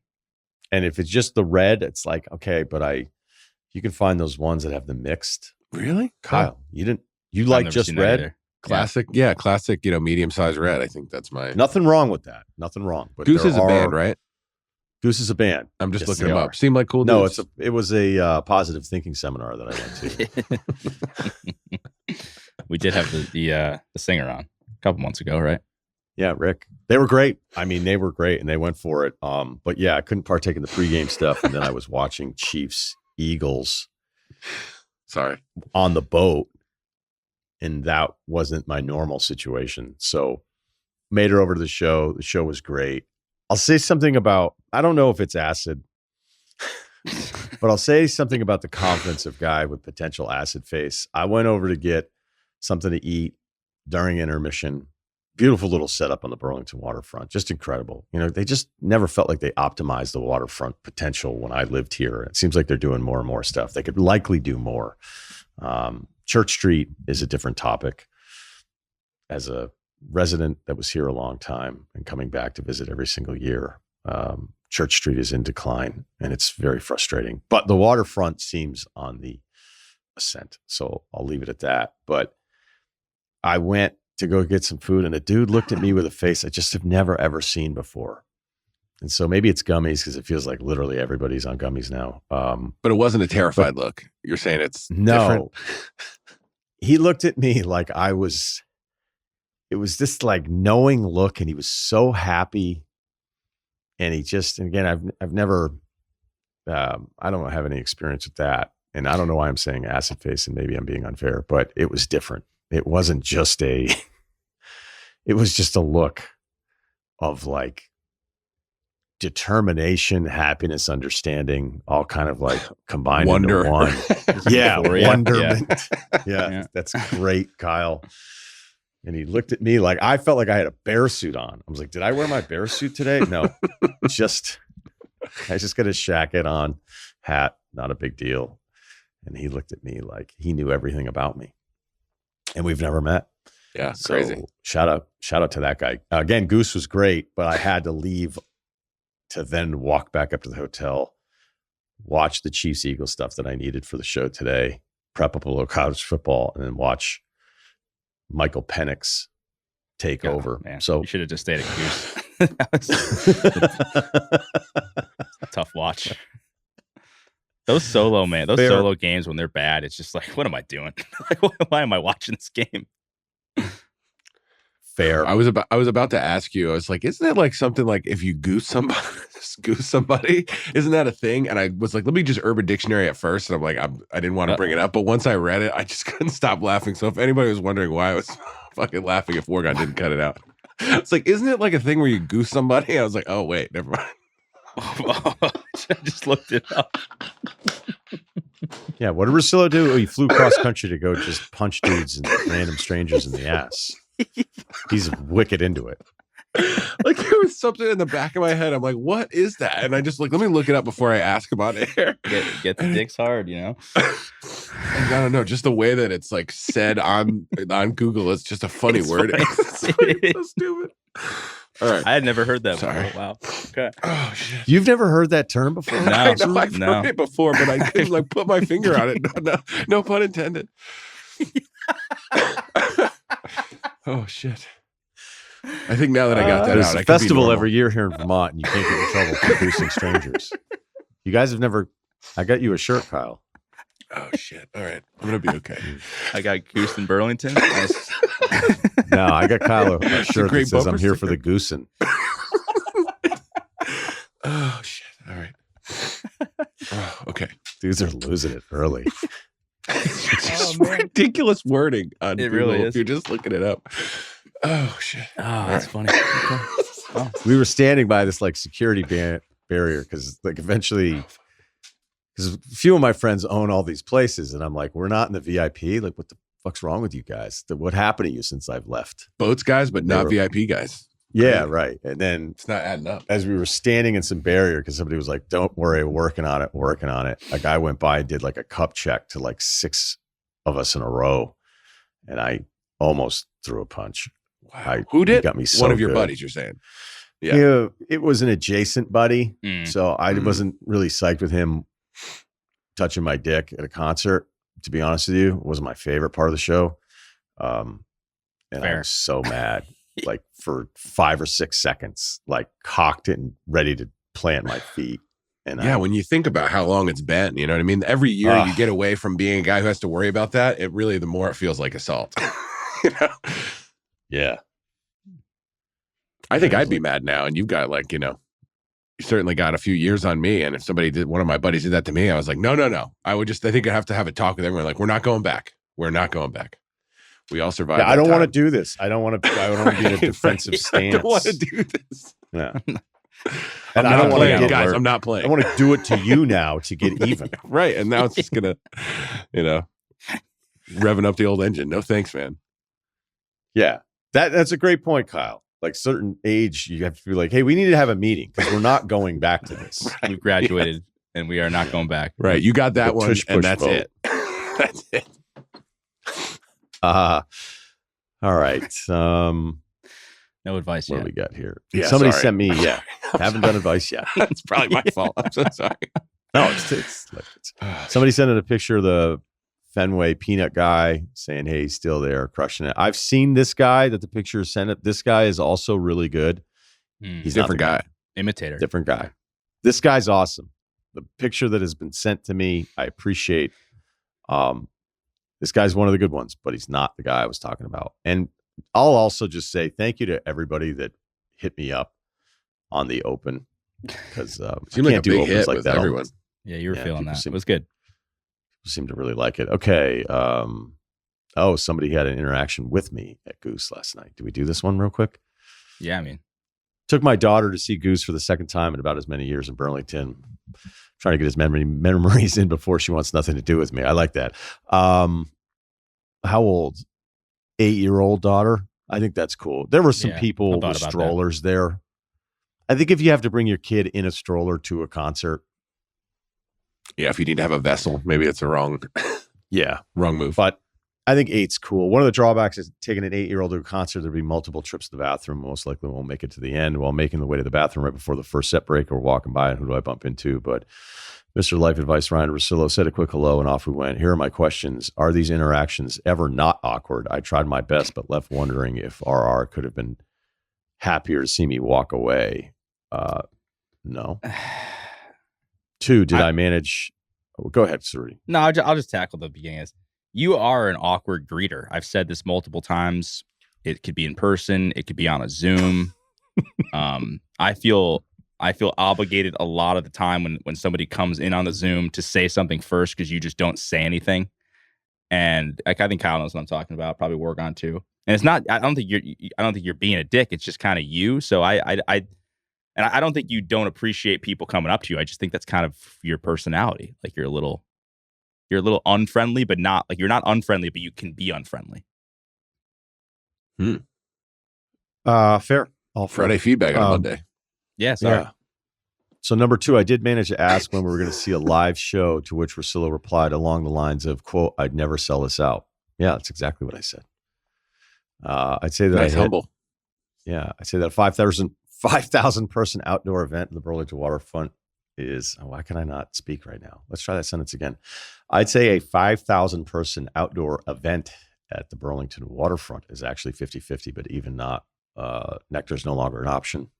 Nectar's did close. There are plenty of places we all pack in to see a live show. That was a great interaction. You were super friendly, nice, and you actually never stopped. Kept going throughout all of it. And I was standing with like 6 buddies. So it was fine. And they were all having a little bit more fun than I was. Okay. How about an email? All right. Mother-in-law wants to go by Nona. What do you call your grandmother, Ceruti? They were just grandma, grandpa, grandma this, grandma that. There was a discussion about my mom, I think, wanting to be called something, and we kind of just nipped that in the bud right away. Oh, dude, you gotta let her. So this one's for you. You gotta let her, dude. I'll hear the email first, but yeah. Well, my brother wanted, when he's like 9 years younger than me, and everyone was like, you know, my one grandma wanted to be called Nanny, and I was like trying to teach him, my younger brother. I'm like, no, this is grandma. She's been grandma. Like, you're the new kid. You don't get to just make a new one. And it turns out, I learned as I'm older, my grandma wanted to be called Nanny, and I was like, oh man, I just stood in the way of this thing, and now the kid's like, you know, he's an adult now too, so I robbed her of that. I think you got to let the moms pick, but anyway, yeah, history's being written, right? Connor Roy. I remember when, so I was the 3rd oldest child on my mother's grandmother's side. So of the grandchildren, I was the 3rd oldest, and the oldest, because the grandmother didn't want to be called grandma. She was like, I don't want to be called grandma. And so the oldest grandchild was like, well, you should do Mimi. She was like, great, Mimi, not realizing that cousin's, the grandchild, the oldest, other's grandmother was also, she got it from the other one. So this went on for it was like years. Incepted into it. Okay. Double Mimis. Yeah, it went on for years, because she was like, well, if I had known that the grandmother on that side was named Mimi, I would never, ever have accepted this at the time. Stepping on it's like, toes. it's fucking too late. Yeah. Get awkward. Yeah. It's too late. She didn't have all the data. So my wife and I are expecting our first child in a few days. My mother-in-law wants to go by Nona. No one in her family's ever gone by this. I'm pretty sure she just wants people to think she's Italian. My wife agrees it is weird, but doesn't want to say anything because she's more focused on birthing the baby. Is there anything or any way I can push for her to just go by grandma, or should I let it be? Some additional insight. My grandma was born in Italy and owned an Italian restaurant with her husband and still went by grandma. My mom is 100% Italian, still goes by grandma. Assuming I should let this go, is there any window to stop my mother-in-law by going by Nona? I think if she's not Italian, you've got a leg to stand on. Otherwise, I think you just have a Nona. I think that's what it is. If she's like Polish or something, that's insane. Yeah. Asian. Well, I guess each I feel like country has their own, right? So I don't know. There could be whatever, but if they are Italian, I mean, you could just call them grandma. Like, just tell the kids to call them. You could just ignore the request and just go that route. Ignore it. I just can you do that? I think you can. Yeah, just call. Hey, we're going to grandma's house, and then your kids just start calling her grandma. You know. What if she corrects them? Are you going to fight that fight? No, you don't. But you just don't have to entertain it. I think. Yeah. Well, you're you're like, this is about as passive aggressive move as you can make. Yeah. Well, if you don't want to, if you want to do it, parameters, don't do it. Though. He's not like, I want to be called Bo. Like this is like an acceptable name. Yeah. Maybe you have like a pitch meeting with her. Maybe you have a pitch meeting clearly she doesn't just want to be grandma. And sometimes, I don't know, maybe it's like, you know, maybe some people when they get older, they're like, I don't want to be a grandma. I want to be a Nona, or I want to be a Gigi, or whatever. Like what? Well, maybe you can have a pitch meeting with her and you put your heads together. So I guess I don't know the origin story of these, and I always thought it was like some natural thing where like the kid just said Nona, or the kid said Mimi, or you know what I mean? And like it was like an organic thing. It's like it's kind of like giving yourself a nickname, right? Like remember when Dwayne Wade gave himself the nickname? What was it? Wow. And everyone was like, that's weird. Don't do that. I kind of feel like it's the same. It's like, hey, call me. I mean, I guess I don't know. Maybe it's kind of earned though. It's not like you just, hey, I'm in college now, and guess what everyone's calling me. Like it's kind of earned. It's like the third generation of, whatever. You end up living through these grandkids, it seems like. So yeah. I think you just come up with something you both like. I don't know why he's so against Nona, unless he's like, someone's like, it's always grandma. It's gonna be grandma this person and grandma that. Like, I don't know. I think you should let her have a say. But if you guys are both against Nona, I'd say just have a little pitch meeting with her and figure out what you can all live with. You guys are underestimating the steely resolve of older people. Dude, that's why I would just say, fine, you got a Nona. But it seems like he's writing an email, so he really doesn't want that to come to pass. It's also not his mom, right? Right. It's the mother-in-law. Right. Imagine the grandmother's holding her and she's like, I'm your Nona. You're just like, no. Actually. In the room. We've actually discussed this, Grandma. Yeah, not going to work. No can do. It's got to be your wife's call. Totally. I would stay out of it. Fair. That it would be pretty funny if the kids were of crayon age and they did like Dear Grandma stuff. And you're like, hey, put this on the fridge. See how she reacts. She may have to give in. We've got an email here that I haven't read, and it says something about a grandfather being addicted to hookers. So we're going to go ahead and we're going to like preview that one. Maybe star that one, but we could do it for Wednesday. Yeah, let's star it. Put it on the important tab. Yeah. Circle back. I'll forward this back to the primo. That will do that for the Life Advice special. What if we had an older person on? They just come on and be like, hey, we've got this Nona one. We've got this hooker one for you. Like, we're all. I'm not against it at all. We're not the the same age, but this is where maybe we're a little limited in our scope here. And we just have an older guy who comes bring on a wild the show. card He's into like Life Advice. I love it. Yeah, he's like 75 and he just all of his advice is like, just fucking leave him be. Right. I don't care. You shouldn't either. Made it to 3/4 of a century. Let him cook. All right. Can I spray down my neighbor's wasp nests? Do we have to read the email? I almost feel like this is a yes. 28 years old, 5'10", 185. No impressive gym stats. Career high bench of 275, 1 rep, but had surgery in a torn labrum a year and a half ago, and that has significantly decreased my weightlifting. I hate hearing that, buddy. NBA comp, PJ Tucker without the elite defense, camp in the corner on offense and occasionally heat up for 3, or play small ball center against the Lakers in the playoffs. My wife and I bought a house in Dallas in a suburb. Don't care if you use the city. Okay. A couple of weeks ago. Started to experience the burdens of home ownership. Here's my dilemma. I had several small wasp nests around my house that I was easily able to spray down, but my next door neighbor has 2 large nests on the side of their house. Even though all of my nests have been eradicated, I'm still noticing a large presence of wasps. How would you guys engage this? I briefly considered just spraying the neighbor's nest down, but I feel like that crosses a line. The easiest solution would be to ask my neighbor if I can spray down their nest, but don't want to come across as passive aggressive. Some information that may be helpful. We have been in the neighborhood for approximately 2 weeks. I have not seen the neighbor come and go. I have no idea their age, gender, etc. At least you're not assuming anything then. I assume it is either a single person or an older person, given the lack of activity. I'm quite confident there are no kids present. I can see that the neighbor's backyard contains a large garden, and I heard someone working in it yesterday. Okay, so if there's a garden there, that's a good sign because it means that this is someone who didn't just move in for the functionality of sleeping and watching TV. Garden tells you a lot about this person. Take pride. I think that's a really positive sign. You got a garden, Ceruti? No. Neighbor does, though. There you go. Tomatoes for days. Yeah. The lawn side of the house with the wasp nest has been mowed recently. Okay. Part of me wants to wait for more information before I make a move, but I'm also growing tired of the wasps. How would the tribunal, but please weigh in if you want to, Oregon, approach this?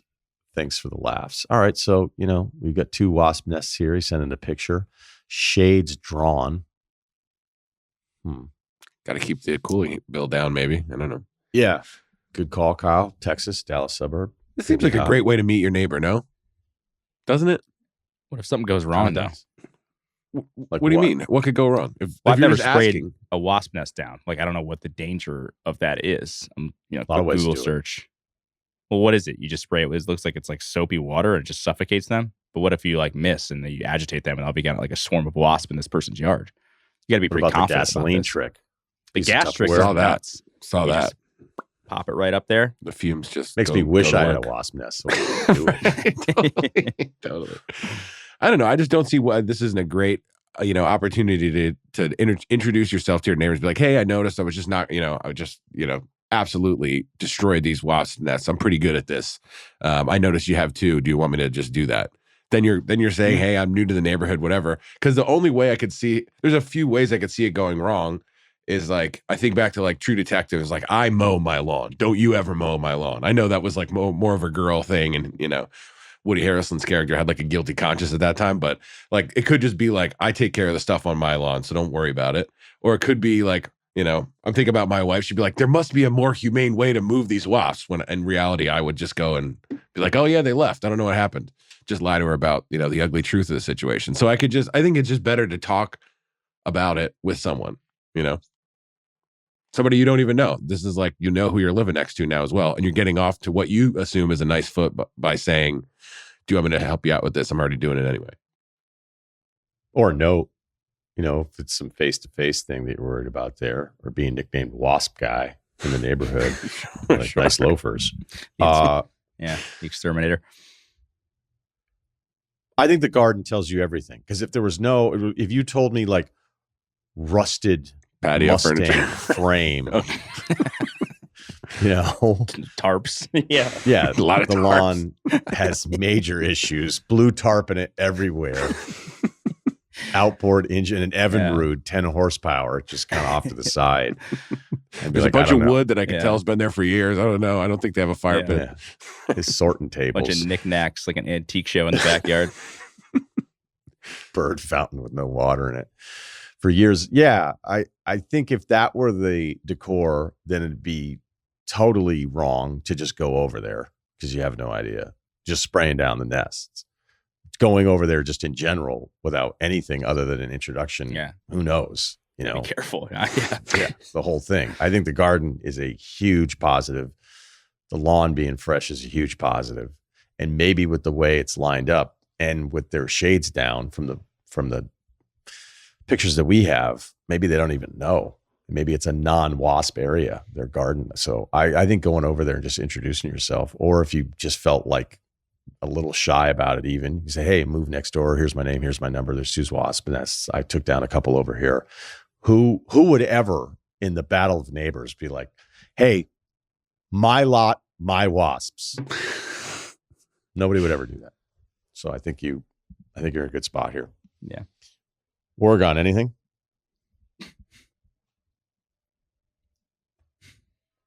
I don't have much. I know you're high on the garden.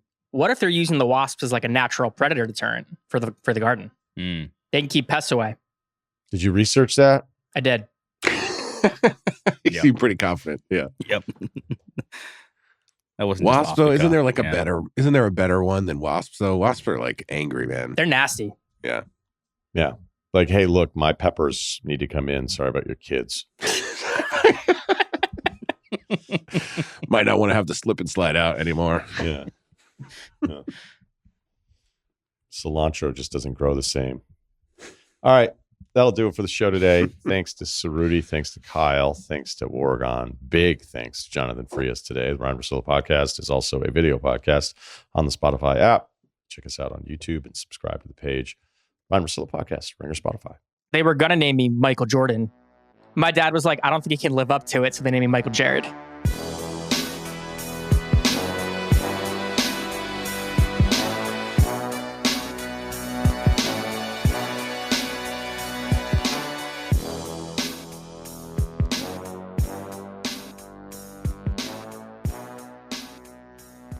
Must be 21 and older and present in select states. For Kansas, in affiliation with Kansas Star Casino, or 18 plus and present in D.C., Kentucky, or Wyoming. Gambling problem? Call 1-800-GAMBLER or visit rg-help.com. Call 1-888-789-7777 or visit ccpg.org/chat in Connecticut or visit mdgamblinghelp.org in Maryland. Hope is there. Visit gamblinghelplinema.org or call 800-327-5050 for 24/7 support in Massachusetts, or call 1-877-8-HOPE-NY or text HOPE-NY in New York.